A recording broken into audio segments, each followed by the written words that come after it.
This video is only a demonstration showing how the installation works. The system is not stable and should not be considered a production-ready setup. Hello everyone. In this video, I will show you how to install macOS Tahoe 26.3.2 on an unsupported Mac, specifically the 12-inch MacBook from 2017. On my MacBook, I already have macOS Sequoia installed on the internal drive. Because of that, I don't want to overwrite my working system. So instead, I will install Tahoe on an external drive so I can test it without risking my main installation. Before we start, I want to mention that this process is done entirely at your own risk. First, we need a USB flash drive with at least 32 gigabytes of capacity. In my case, I'm using a 64 gigabyte SanDisk USB flash drive. We can now begin the process. On Mac, I open the disk utility,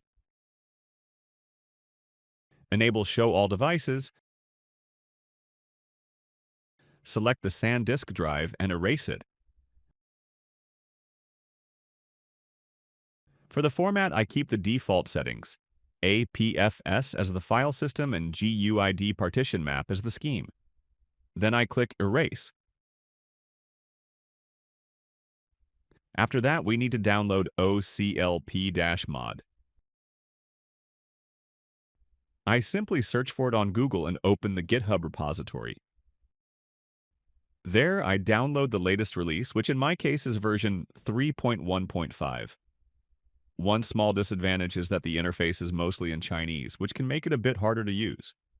However, this is the only version that successfully allowed me to boot the macOS Tahoe installer and the system itself on the 12-inch MacBook 2017. After downloading it, we install the application and open it. Inside the tool, we select the option to download macOS and choose macOS Tahoe 26.3.2, which at the moment is the latest available version. The installer is quite large, almost 18 gigabytes, so the download takes some time.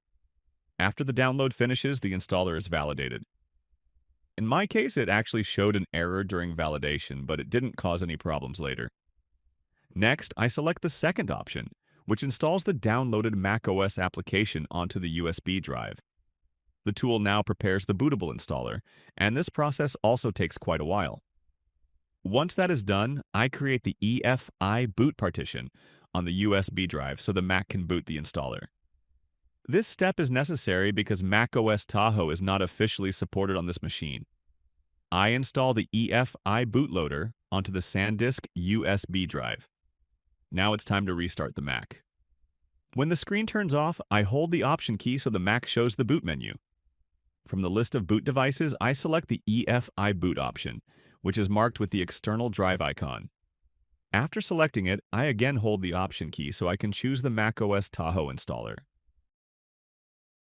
Next, we need to prepare the disk again using Disk Utility.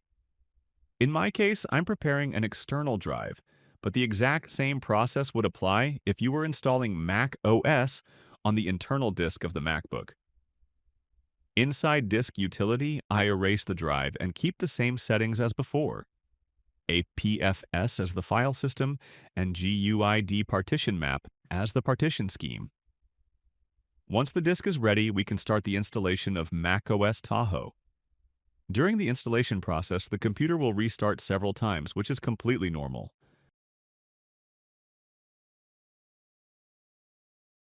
However, after the first restart, the MacBook may show a prohibited symbol, which indicates that the system cannot boot normally. When this happens, the MacBook needs to be forcefully powered off.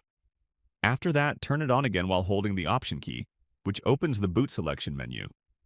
From there, start the OpenCore bootloader again, and while holding the Option key, select the disk where macOS Tahoe is currently being installed. This allows the installation process to continue normally.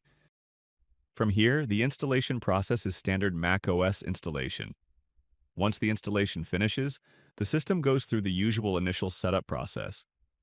After reaching the desktop, I open OCLP again and install it onto the internal EFI partition, so the system can boot without the USB drive connected.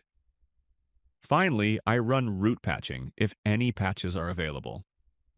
In my case, I didn't really notice any major changes from it. At the moment, Wi-Fi does not work, and the system is quite slow and laggy, but it is still possible to boot and run macOS Tahoe on this unsupported Mac. Thank you for watching, and see you in the next video.